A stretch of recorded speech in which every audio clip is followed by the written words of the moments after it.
23 December 2023 મોક્ષદા એકાદશીની વ્રત કથા। નમસ્કાર મિત્રો, સ્વાગત છે તમારું અમારી યુટ્યુબ ચેનલમાં। મિત્રો, ભગવાન શ્રી કૃષ્ણને માગશર માસ ખૂબ જ પ્રિય છે। માગશર માસમાં જે સુદ પક્ષની એકાદશી આવે છે તેને મોક્ષદા એકાદશી કહેવામાં આવે છે। મોક્ષદા એકાદશીનો મહત્વ છે મોહનું નાશ કરવું। શાસ્ત્રો મુજબ જે વ્યક્તિ મોક્ષદા એકાદશીનો વ્રત કરે છે અથવા તેની કથા સાંભળે છે તેને મોક્ષની પ્રાપ્તિ થાય છે। આ એકાદશીને મોક્ષ એકાદશી પણ કહેવામાં આવે છે। મોક્ષદા એકાદશીના દિવસે શ્રી હરિ વિષ્ણુ ભગવાનનું પૂજન કરવામાં આવે છે અને શ્રી કૃષ્ણના આશીર્વાદ પ્રાપ્ત કરવામાં આવે છે અને ખાસ કરીને આ એકાદશીના દિવસે ગીતા જયંતિ પણ ઉજવવામાં આવે છે। ભગવાન શ્રી કૃષ્ણએ જે ઉપદેશ આપ્યો છે મહાભારતની લડાઈમાં જીત પ્રાપ્ત કરવા માટે, મનુષ્યનું જીવન શુદ્ધ કરવા માટે જે ઉપદેશ શ્રી કૃષ્ણ ભગવાને અર્જુનને આપ્યો છે અને ધૃતરાષ્ટ્ર રાજાને સંભળાવ્યો છે એ ઉપદેશોને આજે આપણે ગીતા દ્વારા સાંભળી શકીએ છીએ। આજના દિવસે આપણે ગીતા જયંતિ એટલે કે ગીતાજીનો જન્મ ઉજવવામાં આવે છે। એટલા માટે આ એકાદશી ખૂબ જ લાભદાયક એકાદશી છે। કર્મ બંધનમાંથી મુક્ત કરનારી આ એકાદશી છે અને સાથે જ શ્રી હરિ વિષ્ણુ ભગવાનની કૃપા પણ પ્રાપ્ત થાય છે। મિત્રો, આ વખતે મોક્ષદા એકાદશી 23 ડિસેમ્બર મનાવવામાં આવશે। મિત્રો, હવે વાત કરીએ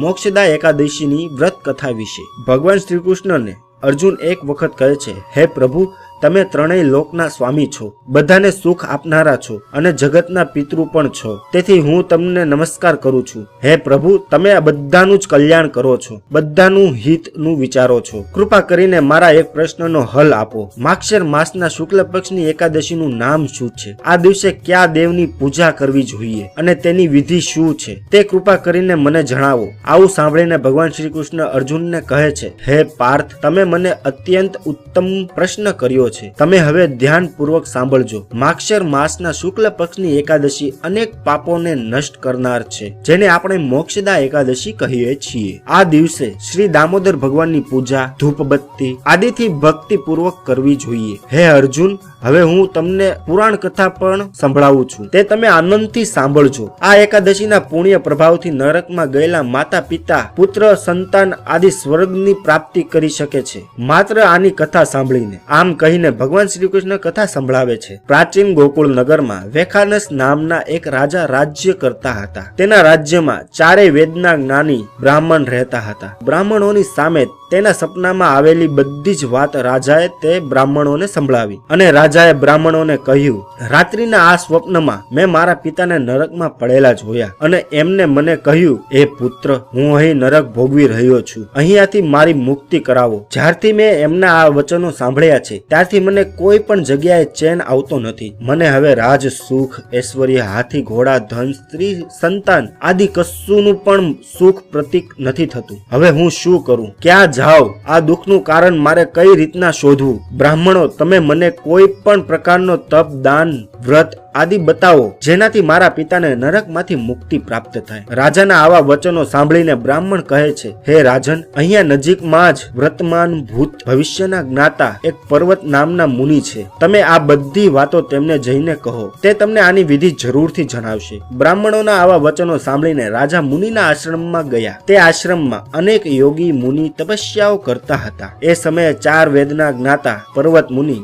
બ્રહ્માજીની સમાન દેખાતા હતા। રાજાએ જઈને તેને પ્રણામ કર્યું। પર્વત મુનિએ તેને પૂછ્યું ત્યારે રાજા બોલ્યા, હે દેવર્ષિ, તમારી કૃપાથી મારા રાજ્યમાં બધું જ કુશળ છે, પરંતુ મારા જીવનમાં એક વિઘ્ન આવી ગયું છે, જેથી મને અશાંતિ થઈ રહી છે। હવે તમે કૃપા કરીને મારા આ સંશયને દૂર કરો। આવું સાંભળીને પર્વત મુનિએ એક ક્ષણ માટે નેત્ર બંધ કરીને ભૂત, ભવિષ્ય અને વિચારીને જોયું કે રાજાને શું તકલીફ છે। પછી બોલ્યા, હે રાજા, મેં યોગ બળે તમારા પિતાના સમસ્ત કુકર્મોનું જ્ઞાન પ્રાપ્ત કરી લીધું છે। તેને પૂર્વ જન્મમાં કામાધુર થઈને પોતાની બીજી રાણીને ઋતુદાન માગવા છતાં પણ નહોતું દીધું। એ પાપ કર્મના ફળથી તમારા પિતા નરકમાં ગયા છે। ત્યારે રાજા મુનિને કહે છે, હે ભગવાન, મારા પિતાજીના ઉદ્ધાર હેતુ તમે કોઈ ઉપાય બતાવો। ત્યારે પર્વત મુનિ રાજાને કહે છે, હે રાજન, માગશર મહિનાના શુક્લ પક્ષમાં જે એકાદશી હોય છે તે એકાદશીનો તમે ઉપવાસ કરો અને એ ઉપવાસના પુણ્યને તમારા પિતા માટે સંકલ્પ કરીને છોડી દો। આ એકાદશીના પુણ્યના પ્રભાવથી અવશ્ય તમારા પિતાની મુક્તિ થશે.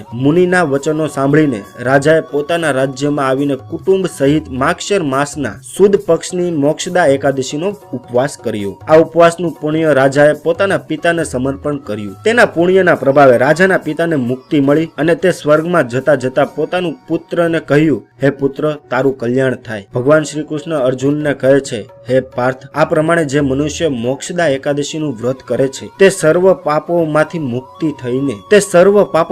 મુક્તિ થઈને અંત મોક્ષને પામે છે. મોક્ષ આપનારી આનાથી શ્રેષ્ઠ કોઈ બીજી એકાદશી નથી. જે મનુષ્ય આ એકાદશીના દિવસે ઉપવાસ કરે છે તેઓને એટલું પુણ્ય થાય છે તે હું પણ નથી જાણતો. આ કથાનો પાઠ કે શ્રવણ કરવા માત્રથી જ બાજપાઈ યજ્ઞનું ફળ મળે છે. આ એકાદશી સ્વર્ગની ઈચ્છા અથવા મોક્ષની ઈચ્છા પ્રાપ્ત કરાવે છે. તો મિત્રો, આજે આપણે સાંભળી મોક્ષદા એકાદશીની વ્રત કથા. જો મિત્ર તમને આ વિડીયો પસંદ આવ્યો હોય તો લાઈક કરજો. આવા જ વિડીયો જોવા માટે અમારી ચેનલને સબસ્ક્રાઇબ કરી દો અને તમારા મિત્રો સાથે શેર કરવાનું ભૂલતા નહીં. મળીએ નવા વિડીયો સાથે.